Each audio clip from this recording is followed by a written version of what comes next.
जिसके वस्त में जर्द सूरज नुमा दायरा बना था। मैं मोटरसाइकिल दौड़ाता मेन गेट तक लाया। महल के गिर्द ऊंची कलानुमा चार दीवारी थी जिस पर जा बजा हिफाजती बुर्ज बने थे। चावर्दी में मलबूस चौकस गार्ड्स को काट दिया। उसने चौकी में मौजूद शख्स के हवाले किया। इसने कार्ड एक मशीन गन से गुजारा और मुतमईन होकर वापस कर दिया। जाने दो, उसने अपने आदमियों को हुक्म दिया और उन्होंने दरवाजा खोल दिया। मैं मोटरसाइकिल लेकर बाहर निकला। जजीरे के मुख्तलिफ हिस्सों में जाने के लिए पत्थर से बनी बाकायदा पुख्ता सड़क थी। मैं एक तरफ रवाना हो गया। जंगल से गुजरती ये सड़क नशीब मचा रही थी। दाएं तरफ जो ऊंचा हिस्सा था ये इसके गिर्द घूम रही थी। पहले साहिल की झलक नजर आई और मैं अचानक डाक के सामने जा निकला। इस पर दो जेटी थी जिन पर छोटी बड़ी कई लांचें और एक अदद बड़ा ट्रालर था। एक जरा लग्जरी किस्म की लांच डाक से जरा फासले पर खड़ी थी। डाक की तनसीबात के अलावा मुझे एक तरफ इमारतें भी नजर आई थी। इनकी नौइयत रहायशी लग रही थी। डाक गिर्द गिर्द जंगला था और गुजरने के वाहिद रास्ते पर हिफाजत के लिए दो मुसल्ला अफराद थे। इस तरफ से एक सड़क घूमकर साहिल की तरफ जाती थी। मैं डाक की तरफ जाने के बजाय इस तरफ घूम गया। जरा देर बाद यह सड़क रेत के खूबसूरत साहिल के साथ तोड़ने लगी जिस पर पाम और नारियल के झुंड थे। हैरत की बात यह थी कि साहिल पर खासी रौनक थी। जामे से बाहर कोई दर्जन भर खवातीन हजरात सनबात के मजे ले रहे थे। ये सब सफेद फार्म थे। मैंने मोटरसाइकिल रोकी तो एक लड़की मेरी तरफ आई। हाय, मैं अंजीला हूँ। तुम कौन हो? यूसुफ, मैं डेविड का मेहमान हूँ। ओह, माफ कीजिएगा जनाब। ये लड़की बौखला कर पीछे हट गई। मैं नावाकिफ थी। बताइए आपकी क्या खिदमत कर सकते हैं? कुछ नहीं, शुक्रिया। हाँ, तो क्या तुम सब डेविड के मुलाजिम हो? जी जनाब, आज हमारी छुट्टी का दिन है इसलिए हम तफरी कर रहे हैं। जब मुझे यहाँ आने की दावत दी गई तो मैंने सोचा नहीं था ये जजीरा इतना बड़ा और आबाद होगा। जनाब, सिर्फ मुलाजमीन की तादाद 150 से ज्यादा है, लड़की ने नखरे से कहा। जजीरे को बिजली और ताज़ा पानी मुहैया करने के लिए अपना एटमी बिजली घर है, लड़की ने फख्र से बताया। मुझे अंदाजा नहीं था कि डेवी किस हद तक बारसूख होगा कि निजी तौर पर एटमी बिजली घर हासिल करेगा। अच्छा, मुझे नहीं मालूम था। यह बिजली घर कहाँ है? जजीरे के इंतहाई शुमाल में, इंसानों से दूर, ताकि अगर कोई हादसा पेश आ भी जाए तो इंसान महफूज रहे, लड़की ने जवाब दिया। अगर आप हुक्म करें तो आपके लिए ड्रिंक लाऊं? वैसे मैं भी हर खिदमत के लिए हाजिर हूं। नहीं, मुझे ड्रिंक या किसी और शय की जरूरत नहीं है। मैंने मोटरसाइकिल स्टार्ट की। जाकर मजे करो। शुक्रिया जनाब, लड़की ने कहा और दौड़ती हुई अपने साथियों की तरफ चली गई। मैंने उस सड़क पर अपना सफर जारी रखा। यह साहिल और कभी कभी जजीरे के अंदरूनी हिस्सों से गुजरती शुमाल की तरफ जा रही थी। एक जगह मुझे वार्निंग बोर्ड नजर आया। आगे ही सास इलाका है, जाने से गुरेज करे। मैंने बोर्ड को नजरअंदाज करके अपना सफर जारी रखा। अचानक एक मुसल्ला शख्स रास्ते में कायल हो गया। वो मुझे रुकने का इशारा कर रहा था। मैंने मोटरसाइकिल उसके पास ले जाकर रोक दी। क्या बात है, मुझे क्यों रोका है? आगे ही सास इलाका है, किसी की इस तरफ जाने की इजाजत नहीं है। उसने सपाट लहजा में कहा, अपनी शनाख्त करवाओ। मैं डेविड का मेहमान हूँ और इसका एटमी बिजली घर देखना चाहता हूँ। वो इस हवाले से भी मुतासिर नहीं हुआ था। सर, अपना शनाख्त नामा दिखाएं। मेरे पास कोई शनाख्त नामा नहीं है। उसने गौर से मुझे देखा। आपको शनाख्त नामे का बगैर बाहर कैसे आने दिया? तब मुझे उस कार्ड का ख्याल आया। मैंने जेब से कार्ड निकालकर उसकी तरफ बढ़ाया। शायद तुम ये मांग रहे हो। उसने कार्ड देखा और मुतमईन नजर आने लगा। ठीक है सर, लेकिन आपको यहां से वापस जाना होगा। आप पूरे जजीरे में घूम फिर सकते हैं सिवाय इस इलाके के। एटमी बिजली घर की तरफ किसी को जाने की इजाजत नहीं है। शुक्रिया सर। इसने मुहज्जब अंदाज में कह दिया था कि मैं यहां से जा सकता था। मैंने मोटरसाइकिल मोड़ी और वापसी का सफर करने लगा, लेकिन साहिल की तरफ जाने के बजाय मैंने जजीरे के वस्ती हिस्से की तरफ जाने वाली सड़क मुंतखब कर ली। यह रास्ता तंग और किसी कदर नाहमवार था। अचानक एक झाड़ी से सुअर बरामद हुआ और खू खू करता सड़क पार करके दूसरी तरफ झाड़ियों में गायब हो गया। यह बड़े कतारी नुमा दांतों वाला खतरनाक सुअर था। मुझे हैरत हुई कि जजीरे पर इस किस्म के जानवर भी रखे जा रहे हैं। यकीनन सुअर बाहर से लाया गया था। रास्ता दोबारा बुलंदी की तरफ जा रहा था। इससे मैंने अंदाजा लगाया शायद मैं दोबारा महल की तरफ जा रहा था। मेरा अंदाजा दुरुस्त निकला। जब ऊंचे जंगल से बाहर आते मुझे महल के ऊपरी हिस्से की झलक नजर आई। कुछ देर बाद मैं महल के फाटक पर था। जरूरी कार्रवाई से गुजरकर मैं अंदर पहुंचा। शेड में मोटरसाइकिल खड़ी की और मेहमान खाने की तरफ जा रहा था कि एक तरफ से घोड़े पर सवारी का तहीन उम्र सफेद फाम नमूदार हुआ। उसने सफेद पतलून और ऊपर नीली कमीज पहन रखी थी। चढ़ी हुई मूछें और भारी कलमों के साथ वो ईस्ट इंडिया कंपनी का कोई रुकन लग रहा था। इसे देखते ही मुझे ख्याल आया वो डेविड था। सफेद रंग के घोड़े को दुल की चाल चलाता मेरे पास आया। उसने घोड़ा रोककर मुझे देखा और सिर्फ होंठों से मुस्कुराया। मिस्टर यूसुफ अली खान, अब तुम कैसे हो? अच्छा हूँ, गालिबन तुम डेविक हो? उसने सर हिलाया और घोड़े से नीचे उतर आया। फौरन एक तरफ से मुलाजिम नमूदार हुआ और घोड़े के लगाम थाम कर उसे ले गया। डेविक ने अपने दस्ताने उतारे। मुझे जानगरे ने तुम्हारे बारे में बताया है। मैं तुमसे मुतासर हूं नौजवान। मुझे नहीं मालूम कि जानगरे ने तुम्हें मेरे बारे में क्या बताया है, लेकिन मैं एक आम सा आदमी हूं। उसने नफी में सर हिलाया। अलेक्टी को शिकस्त देने वाला शख्स मामूली नहीं हो सकता है। मैंने उसे लड़ते देखा है। अगर तुम उसकी टांग ना तोड़ते तो इस बरस वो स्ट्रीट फाइटर की आलमी चैंपियनशिप में हिस्सा लेने की तैयारी कर रहा था। वो दर हकीकत बहुत अच्छा लड़ता है। मेरी खुशकिस्मती थी कि वो मेरे दाव में आ गया। मैंने इस फाइट की मूवी देखी है। तुमने जख्मी और तकलीफ में होने के बावजूद बहादुरी से उसका मुकाबला किया। कोई और होता तो मुकाबले से पहले ही हिम्मत हार जाता। मैंने सुना इलेक्ट्रिक ने एक बार फिर तुमसे लड़ने का इरादा जाहिर किया है। मुमकिन है किया हो, मैं इस बारे में नहीं जानता। डेविक मुझे लेकर एक तरफ लान पर रखी चेयर्स की तरफ आया। इसके आते ही मुलाजमीन ने शाम की चाय और दूसरे लवाजमात मेज पर लगा दिए। एक नाजुक और हसीन सी लड़की ने चाय सर्व की। चाय के दौरान डेविक अपने मशागिल के बारे में बताता रहा। फिर उसने स्ट्रीट फाइटिंग का जिक्र छेड़ दिया। मैंने महसूस किया कि वो कोई खास बात कहना चाहता है। आखिर वो मतलब की बात पर आ गया। मेरे पास एक मुलाजिम है, ज्योरियल घुमाना से उसका ताल्लुक है। यह पूरा कबीला लड़ने और पहलवानी के लिए मशहूर है। जब से ज्योरियल ने तुम्हारे आने का सुना है, तुमसे मिलने की फिक्र में है। क्या वो मुझसे मुकाबला करना चाहता है? मेरा भी यही ख्याल है। मुझे अफसोस है, मैंने आज तक किसी तफरीह के लिए लड़ाई नहीं की, हमेशा अपने दिफा में लड़ा हूं। इलेक्ट्रिक से मुकाबले की वजह भी यही थी। इससे ना लड़ने की सूरत में मुझे यकीनी मौत का सामना था। ओके, जैसे तुम्हारी मर्जी। वो फौरन मान गया। कुछ देर बाद वो माजत करके चला गया। मैं भी अपने मेहमान खाने में आ गया। रात का खाना मैंने अपने स्वीटी में खाया था। खाने के बाद मुझे काफी सर्व की गई थी, जिसके 2 घूंट लेते ही मेरा सर चकराने लगा था और मैं सोफे पर ही लुढ़क आया था। मेरी आंख खुली तो मैं किसी सख्त जगह चित पड़ा था। इर्द गिर्द खासा शोर था। मेरा जहन और जिस्म हल्का फुल्का हो रहा था। मैंने गौर से सुना, बेशुमार लोग आपस में बोल रहे थे। कई किसी मुकाबले पर शर्तें लगा रहे थे। मिलाकर मैंने उठने का फैसला कर लिया। यह बात तो तय थी कि मेरे साथ कुछ चक्कर चलाया जा रहा था। चक्कर उठने पर ही सामने आता। जैसे ही मैं उठा, एर बनाते चारों तरफ कुर्सियों पर बैठे लोग बेपनाह शोरगुल मचाने लगे थे। मैं घूमकर देखने लगा। मुझे कहीं डेविक या जॉन ग्रे नजर नहीं आया। एक तरफ वीआईपी किस्म के कुछ बाक्स थे। चंद एक जरा अच्छी किस्म की नशिस्तें थीं, जिन पर मुअज़्ज़ज़ किस्म के ख़वातीनु हाज़रात थे और बाकी पब्लिक थी। एरिना देखते ही मैं समझ गया था कि मेरे साथ क्या ड्रामा किया जा रहा है। मुझे मुकाबले पर मजबूर किया जा रहा था और मुकाबला गालिबन ज्योरियल से था। इसीलिए में मुझे जॉन ग्रे, जीना और डेविक एरिना में दाखिल होते नजर आए। जॉन ग्रे के चेहरे पर कशीदगी थी और डेविक मुस्कुरा रहा था। मैं वीआईपी बॉक्स के करीब पहुंचा। मिस्टर डेविक, इस हरकत का मकसद, मैं तुम्हें रूबरू लड़ते देखना चाहता हूं। उसने इत्मीनान से जवाब दिया। गालिबन तुम अपने मेहमानों के साथ ऐसा ही सलूक करते हो, मैंने जहरीले लहजे में कहा। मैं किसी से मुकाबला करने के लिए तैयार नहीं हूं। मुझे अफसोस है, मैं मुकाबले का ऐलान कर चुका हूं। अगर तुम नहीं लड़ोगे तो ज्योरियल को फाते करार दे दिया जाएगा। और जो तुम भी जानते हो कि एरिना में फाते मफ्तू के साथ हर सलूक करने के लिए आजाद होता है। गोया मुझे इस मुकाबले के लिए मजबूर किया जा रहा है।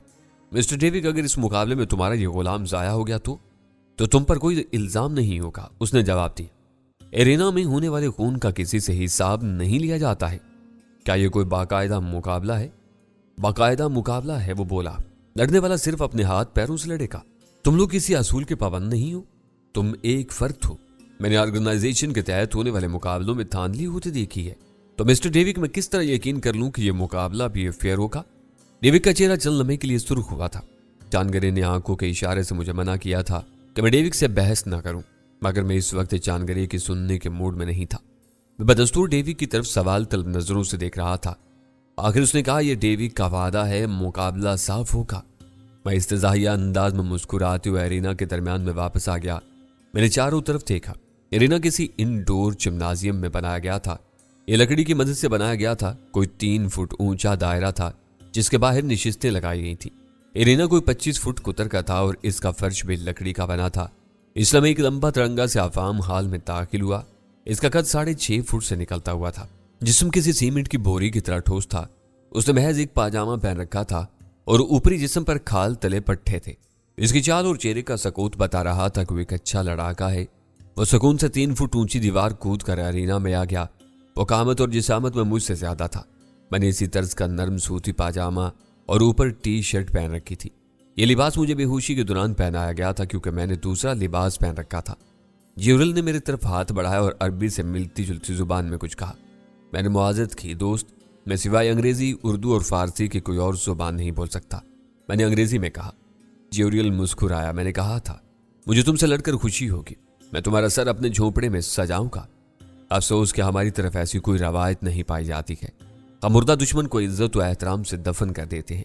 उसके चौड़े लबों से मुस्कुराहट गायब हो गई। एक रेफरी नुमा शख्स मुकाबले की शराइत का ऐलान करने लगा। इसमें सिर्फ एक शर्त थी, यानी किसी बैरूनी मदद के बगैर मुकाबला जीतने वाला अपने मफ्तूह के लिए हर किस्म का हक रखता था। मैंने जीतने की सूरत में अपना इरादा बता दिया है। तुम क्या कहते हो? ज्यूरियल ने पूछा। मैं इतनी दूर की नहीं सोचता, मैंने लापरवाही से कहा। एक काम निपटा लूं फिर दूसरे की तरफ तवज्जो देता हूं। एक घंटी बजाई गई, यानी मुकाबले का वक्त हो गया था। ज्यूरियल की आंखें यकदम सुर्ख हो गई थी और चेहरे से वहशियाना तासरात छलकने लगे थे। वो उंगलियां झटकता थिरकने लगा। मुझे अपनी गलती का एहसास हुआ। बातों के दौरान मुझे जिस्म करमा लेना चाहिए था। मैं भी एस्केपिंग करने लगा। ज्यूरियल ने मुझे मौका दिया। जैसे ही मैं साकित हुआ, वरना भैंसे की तरह मेरी तरफ लपका। मैंने उसे नजदीक आने दिया और सीना तिरछा करते हुए उसका सर बगल से पकड़ लिया। उसने दोनों हाथ मेरी कमर के गिर्द हायल किए और बेपनाह कुव्वत का मुजाहरा करते हुए मुझे उठा लिया। वो मुझे लेकर दे मारने के लिए लकड़ी की दीवारों की तरफ तोड़ रहा था। इसका इरादा भांपकर मैंने इसके पैर में पैर फंसाकर उसे गिरा दिया। जाहिर है वो मेरे ऊपर गिरा था। यूं लगा जैसे कोई चट्टान मुझ पर आ गिरी हो। मैंने घुटने मोड़कर सीने से लगा लिए क्योंकि वो मेरी कमर छोड़ने के लिए तैयार नहीं था। इसका जिस्म तिरछा था, इसलिए वो अपने सर से मेरे चेहरे पर जर्ब लगाने से कासिर था। तो अपना गोल चिकना सर मेरे शाने से टकराने लगा। शाना अकड़ाने से मेरे शाने को नुकसान हो सकता था, इसलिए मैं जर्बे बर्दाश्त करता रहा। एक बार उसने जोर से सर मारने के लिए ज्यादा ही पीछे किया और जैसे ही उसने सर शाने पर मारने की कोशिश की, मैंने शाने सुकेड़ कर नीचे की और उसकी ऊपरी हड्डी आगे करके इसके मुंह से टकरा दी। इसका सर भी पूरी रफ्तार से आ रहा था, इसलिए इस तसादुम की रफ्तार दो गुना हो गई थी। शाने की हड्डी उसकी आंखों के दरमियान नाक के ऊपरी हिस्से पर लगी। इसके मुंह से अधूरी सी धाड़ निकली थी और जैसे ही उसके हाथों की गिरफ्त ढीली पड़ी, मैंने दोनों पांव जोर लगाकर मारे और वो उछलकर दूर जा गिरा। वो मुंह पर हाथ रख के उठा, तब तक मैं फर्श पर बैठा रहा। इसके नाक से खून के कतरे टपक रहे थे। उसने हुर्राकर अपनी जुबान में कुछ कहा और वहशियाना अंदाज में मेरी तरफ लपका। जैसे ही वो मेरी जद में आया, मैंने लात घुमाई, मगर वो हैरत अंगेज फुर्ती से उछलकर मेरे शाने पर ठोकर मारता दूसरी तरफ निकल गया। शदीद तकलीफ के बावजूद मैं आगे लुढ़क गया, पर न उसकी अकब से आती लात मेरी गर्दन भी तोड़ सकती थी। कम से कम 250 पाउंड वजनी होने के बावजूद वो बेहद फुर्तीला था। अपना शाना सहलाकर मैं फर्श से उठा। इतने फुर्तीले मध्य मुकाबल के सामने जरा सी सुस्ती भी मोहलक साबित हो सकती थी। हिसाब बराबर हो गया। वो मुस्कुराया। नाक में तकलीफ की वजह से उसकी आवाज भराई हुई थी। किसी न किसी का हिसाब रह ही जाएगा। मैं उछलने लगा, साथ ही शाना भी हिला रहा था। तकलीफ के बावजूद वो सही काम कर रहा था। तुम्हारा या मेरा? इस बार उसने मुक्केबाजों का सा अंदाज अपनाया और झुकाइयां देता मेरी तरफ आया। मैंने उसके हाथों पर नजर जमाए रखी। इस दौरान में उसने मेरे घुटने पर ठोकर मारी। पांव मोड़ने की वजह से वो रान पर लगी। मैं लड़खड़ाया तो उसका लेफ्ट हुक कयामत के अंदाज में मेरे जबड़े पर पड़ा और मैं तकरीबन उड़कर फर्श पर जा गिरा। ऐसा लगा कि जबड़ा टूट गया हो। आंखों के सामने अंधेरा सा आ गया था। खतरे का एहसास करते हुए मैंने तेजी से खुद को संभाला। ज्यूरियल ने आला ज़र्फी का मुजाहरा करते हुए इस दौरान में मुझ पर हमला नहीं किया था। मैं उठा और सर झटक कर मुंह चलाया। जबड़ा सलामत था। जानगरे मुतफक्किर होकर चिल्लाया था, यूसुफ होशियारी से। यूसुफ? ज्यूरियल चौंका। तुम यहूदी हो? खुदा न करे, मेरे मुंह से बेइख्तियार निकला था, मैं मुसलमान हूं। मगर मुझे तो तुम्हारा नाम जोसेफ बताया गया है। बताने वाले तुम्हें कुछ भी बता सकते हैं। उसने हाथ नीचे कर ली। अगर तुम मुसलमान हो तो मैं अब तुम पर हाथ नहीं उठा सकता। मैं भी मुसलमान हूं। मैंने हैरत से उसे देखा। क्यों? क्या मुसलमान मुसलमान से नहीं लड़ सकते?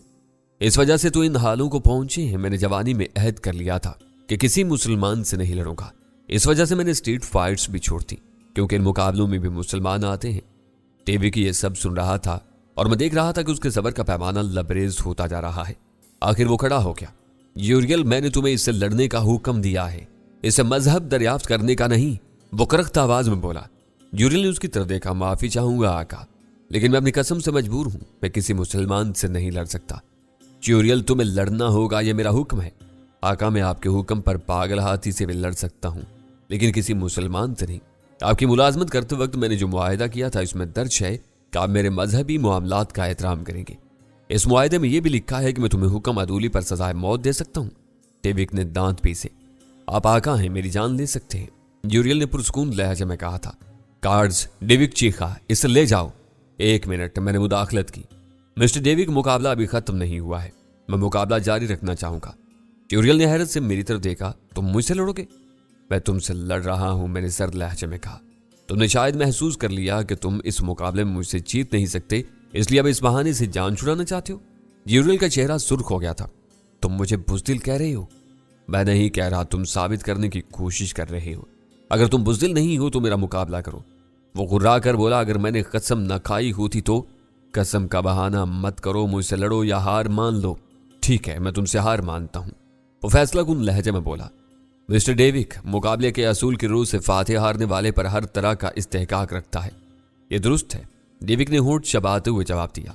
तब ज्यूरियल आज से मेरा गुलाम है, इसकी जान और माल पर मेरा हक है। डेविक चंद लम्हे मुझे घूरता रहा, फिर एक झटके से उठकर वहां से चला गया। चांदगरे कूद कर एरेना में आया। ये तुमने क्या हमाकत की है? डेविक को नाराज कर दिया। मैं मुस्कुराने लगा। बाकी और कौन मुझसे खुश है मिस्टर चांदगरे? तुम नहीं जानते इसे, वो सख्त कीना परवर शख्स है, चांदगरे ने सरगोशी में कहा था। मुझे भी इसी किसी आला ज़र्फी की उम्मीद नहीं है। मेरा मशवरा है कि इस शख्स से दस्तबरदार हो जाओ। मिस्टर चांदगरे, जिंदगी और मौत खुदा के हाथ में, लेकिन मैं इस शख्स की जान बचाने की कोशिश जरूर करूंगा जो एक असूल के लिए जान देने को तैयार हो गया था। तुम इसे नहीं बचा सकते, चांदगरे ने कहा और वहां से चला गया। अरीना से बाकी तमाशाई भी मायूसी के आलम में रुखसत हो चुके थे। ज्यूरियल एक तरफ सीने पर हाथ बांधे खड़ा था। इसने मेरी तरफ सवालिया नजरों से देखा। मेरे लिए क्या हुक्म है मेरे आका? तुम मेरे गुलाम नहीं हो, मैंने जवाब दिया। बहरहाल आओ मेरे साथ। एरिना कहाँ था ये मुझे नहीं इल्म था, लेकिन जब मैं ज्यूरियल के साथ बाहर निकला तो मालूम हुआ हम महल के ही एक हिस्से में थे। यह हाल जो बाईं तरफ के लान के पार फसील के साथ था, शायद इस किस्म के कामों के लिए मखसूस था। जैसे ही हम खुले हिस्से में आए, ज्यूरियल ने मुझे रोक लिया। आका, मेरा मशवरा है आप मुझसे दस्तबरदार हो जाएं, वरना यह शख्स आप पर भी अताब नाजल करेगा। देखो ज्यूरियल, अव्वल तो एक बात याद रखो, हम मुसलमान हैं और हमारा आका सिर्फ अल्लाह है। इसके सिवा किसी और को आका कहना दुरुस्त नहीं होगा। दूसरे, जिस तरह तुम असूल पसंद हो, इसके लिए जान भी देने को तैयार हो, जानते हो इसी तरह मैं भी असूल पसंद करता हूं और महज जिंदगी के खौफ से कोई असूल तर्क नहीं कर सकता। मैंने तुम्हारी शिकस्त तस्लीम करने के बाद अपनी मर्जी का फैसला सुनाया और अब तुम्हारी जान और माल का तहफ़्फ़ुज़ करने की कोशिश करूंगा, चाहे इसके लिए मुझे अपनी जान भी देनी पड़ जाए। मैं इतना अहम आदमी नहीं हूं जिसके लिए आप अपनी जान दें। ऐसा नहीं है, तुम इन सब से ज्यादा अहम हो क्योंकि असूल पसंद हो। उसे मायूसी से सर हिलाया। डेविक सफ़ाक आदमी है, इसके लिए अपनी अना सबसे अहम है। आपने इसे सबके सामने जलील किया है। वो आपको मेरे जरिए मरवाना चाहता था क्योंकि आपने इसके किसी पसंदीदा फाइटर को शिकस्त दी थी और अब आपने इसके आज़ाम को खाक में मिला दिया। वो जख्मी सांप बन गया है। जानवर जो भी जख्मी हो उसे मार देना चाहिए। बहरहाल अब तुम मेरे साथ रहोगे। मैं ज्यूरियल को अपने साथ मेहमान खाने में लाया। माफ कीजिएगा, यहाँ को मुलाजिम मेहमान खाने में नहीं ठहर सकता है। दोरंगा ने मुझे देखते ही आगाह किया था, ये शख्स अब डेविक का नहीं मेरा मुलाजिम है, इसलिए मेरे साथ ही ठहरेगा। दोरंगा ने नफी में सर हिलाया। यह मेहमान खाना सिर्फ डेविक के मेहमानों के लिए है, मेहमानों के मुलाजमीन के लिए दूसरी जगह रहाइश का इंतजाम है। मेरा मुलाजिम मेरे पास रहेगा, अगर ये यहाँ नहीं रह सकता तो मैं भी इस जगह नहीं रहूंगा। मैंने फैसला को लहजे में कहा और उसी जगह खड़ा रहा। बेहतर है तुम मिस्टर जानगरे से बात करो। अगर वो इस बात पर रजामंद नहीं होता तो मैं अपने मुलाजिम समेत जजीरे से चला जाऊंगा। दोरंगा उलझन में पड़ गया था, फिर वो खामोशी से वहां से चला गया। ज्यूरियल ने मायूस मुस्कुराहट के साथ मेरी तरफ देखा। जनाब, आप नाकाम कोशिश कर रहे हैं। जब तक कोशिश का नतीजा सामने ना आए इसे कामयाब या नाकाम नहीं कहा जा सकता है। आओ मेरे साथ। जनाब, मैं एक बार फिर दरख्वास्त करूंगा, ज्यूरियल ने कमरे में आकर कहा। तुम इस मामले में ज्यादा फिक्र ना करो, आराम करो, बल्कि जाकर अपनी नाक धो, इसमें खून जम जाएगा। ज्यूरियल बाथरूम में चला गया। 10 मिनट बाद वो आया तो फ्रेश लग रहा था। मैंने उसे सामने सोफे पर बैठने का इशारा किया। वो किसी कदर झिझक कर बैठ गया। मुझे अपने बारे में बताओ ज्यूरियल। मैं क्या बताऊं, वो फीके अंदाज में मुस्कुराया। हमारे कबीले में बेटे को पैदा होते ही जंगजू बनाने की तैयारी शुरू कर दी जाती है। मेरे साथ भी ऐसा ही हुआ। 12 साल की उम्र तक मैं तमाम हथियार चलाना सीख चुका था। हमारे मर्द जंगजू के तौर पर अपनी खिदमात बेचकर रोजगार कमाते हैं, यही हमारा जरिया रोजगार है। मैं पहले एक गुरीला फोर्स में था, लेकिन जब उसने दुश्मन के बेगुनाह लोगों का कत्लेआम किया तो मैंने इन्हें छोड़ दिया। इसके बाद मैं स्ट्रीट फाइटर बन गया। फोर्स छोड़ते वक्त मैंने अहद किया था कि किसी मुसलमान पर हाथ नहीं उठाऊंगा। इस वजह से स्ट्रीट फाइटिंग भी छोड़ दी। गुज़िश्ता 10 साल से डेविक के साथ हूं। कभी कभी डेविड तफरीह के लिए यहाँ पर मुकाबले कराता है। इसमें बाहर से आने वाले फाइटर मुझसे लड़ते थे और मैंने हमेशा इन्हें शिकस्त दी, मगर ऐसी फरमाइश उसने कभी नहीं की। मैंने उसे उंगली होंठ पर रखकर खामोश होने का इशारा किया। वो एकदम चुप हो गया था। कुछ देर बाद मैंने पूछा, तुमने शादी की है या अब तक गैरों से ही लड़ते रहे हो? मैं समझा नहीं। भाई अपनी बीवी हो तो आदमी इससे लड़े? वो मुस्कुराया, जी मास्टर, एक बार की थी शादी, मगर बीवी दूसरे साल सांप के काटने से मर गई। हमारे इलाके में सबसे आसान शय मरना है। तीसरी दुनिया के हर मुल्क का यही अलमिया है। मौत इनके लिए आसान और जिंदगी मुश्किल कर दी गई है। इसीलिए मैं नुरंगा 2 मुसल्लह अफराद के साथ अंदर घुस आया। मैंने गरज कर कहा, यह क्या बदतमीजी है, तुम तीनों बगैर इजाजत के अंदर कैसे आए? मास्टर, हमें इस शख्स को गिरफ्तार करने का हुक्म मिला है। नुरंगा ने ज्यूरियल की तरफ इशारा किया। यह शख्स मेरा मुलाजिम है और किसी को इसे गिरफ्तार करने का इख्तियार नहीं है। अगर इसे जबरदस्ती गिरफ्तार करने की कोशिश की गई तो मैं मुजाहमत करूंगा और इस दौरान में किसी की जान भी जा सकती है। Sorry master.